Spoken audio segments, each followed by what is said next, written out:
Hello student, welcome to accounting class with me, Miss Grace Angelina. Let's check it out.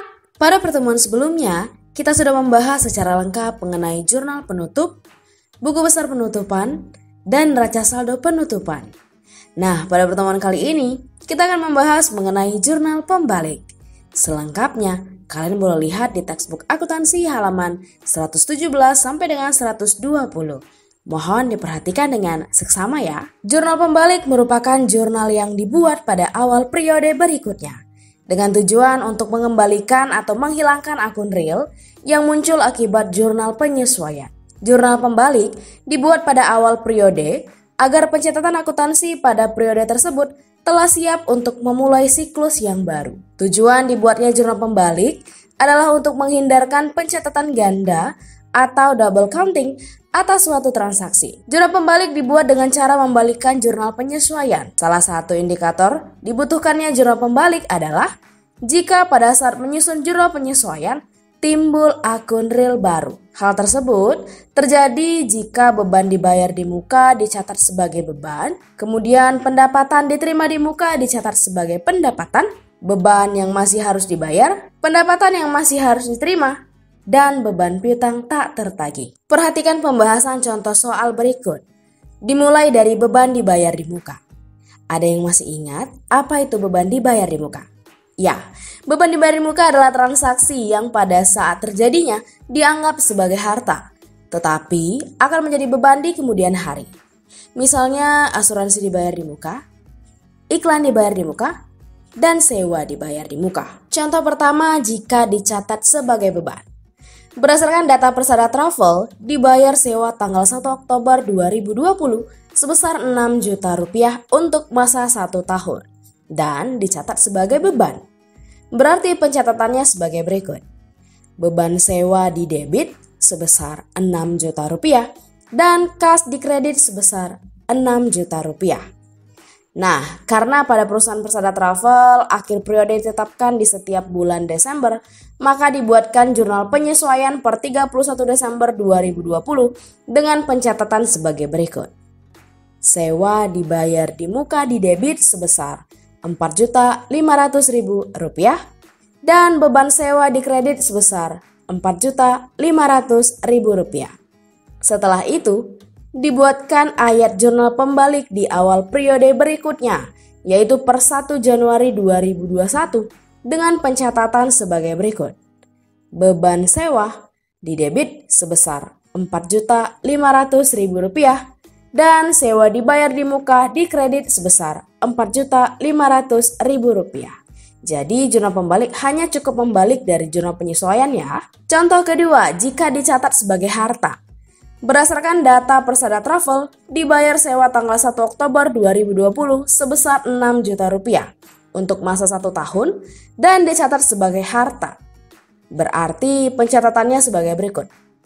Sewa dibayar di muka di debit sebesar 6 juta rupiah dan kas di kredit sebesar 6 juta rupiah.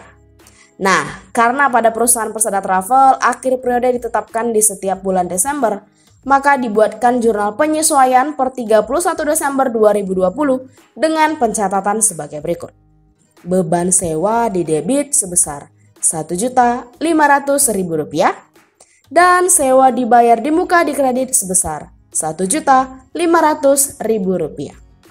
Nah, untuk transaksi ini tidak perlu dibuatkan jurnal pembaliknya ya, dikarenakan tidak adanya akun real baru yang timbul pada jurnal penyesuaian. Atau sederhananya, transaksi mengenai asuransi dibayar di muka, iklan dibayar di muka, dan sewa dibayar di muka akan dibuatkan jurnal pembalik hanya jika dicatat sebagai beban saat terjadinya transaksi tersebut, baik saat dicatat di dalam jurnal ataupun neraca saldo. Selanjutnya, pendapatan diterima di muka.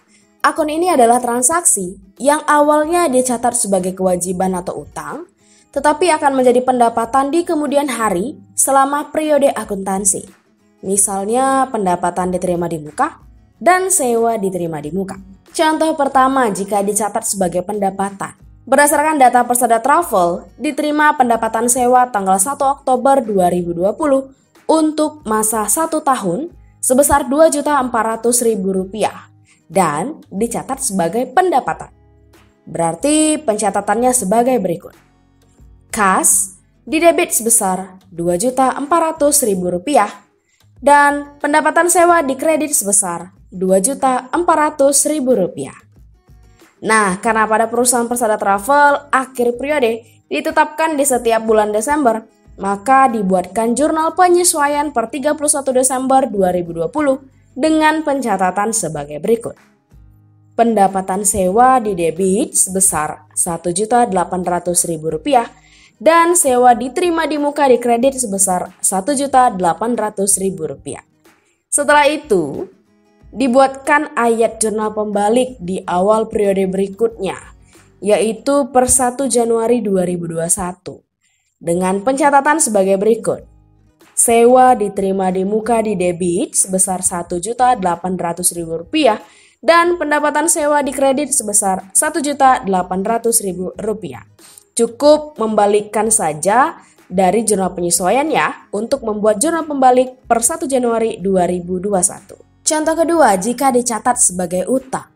Berdasarkan data Persada Travel, diterima pendapatan sewa tanggal 1 Oktober 2020 untuk masa 1 tahun sebesar Rp2.400.000 dan dicatat sebagai utang.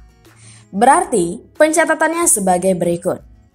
Kas didebit sebesar Rp2.400.000 dan sewa diterima di muka dikredit sebesar Rp2.400.000. Nah, karena pada perusahaan Persada Travel akhir periode ditetapkan di setiap bulan Desember, maka dibuatkan jurnal penyesuaian per 31 Desember 2020 dengan pencatatan sebagai berikut. Sewa diterima di muka didebit sebesar Rp600.000 dan pendapatan sewa dikredit sebesar Rp600.000. Nah, untuk transaksi ini tidak perlu dibuatkan jurnal pembaliknya ya, dikarenakan tidak adanya akun real baru yang timbul pada jurnal penyesuaian. Atau sederhananya transaksi mengenai pendapatan diterima di muka akan dibuatkan jurnal pembalik hanya jika dicatat sebagai pendapatan saat terjadinya transaksi tersebut, baik saat dicatat di jurnal umum maupun neraca saldo. Kemudian, beban yang masih harus dibayar. Akun ini adalah kewajiban atau utang yang sudah menjadi beban dilihat dari segi waktu, tetapi belum dibayar dan dicatat.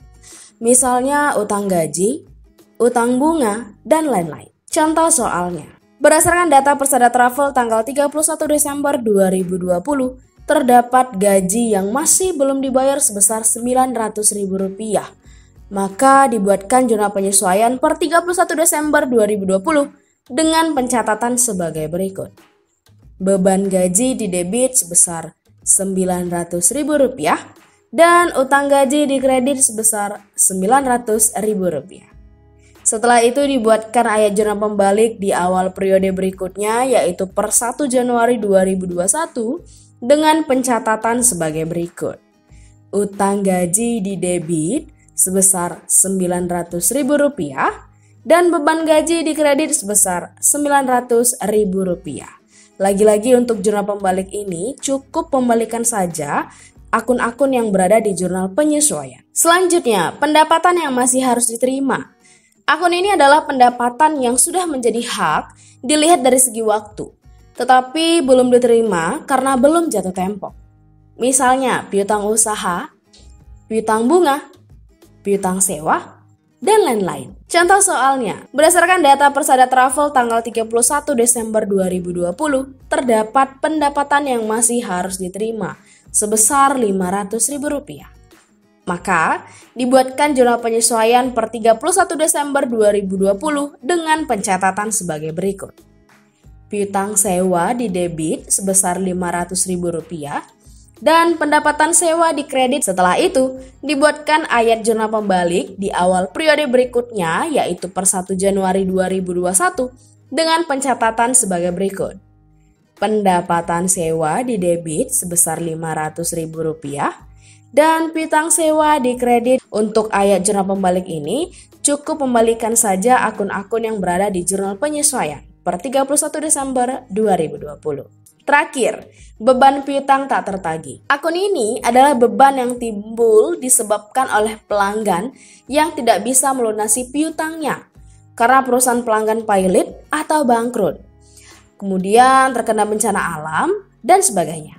Contoh soalnya, berdasarkan data Persada Travel tanggal 31 Desember 2020, terdapat piutang yang tidak dapat ditagih kepada pelanggan sebesar Rp300.000 dikarenakan perusahaan pelanggan bangkrut.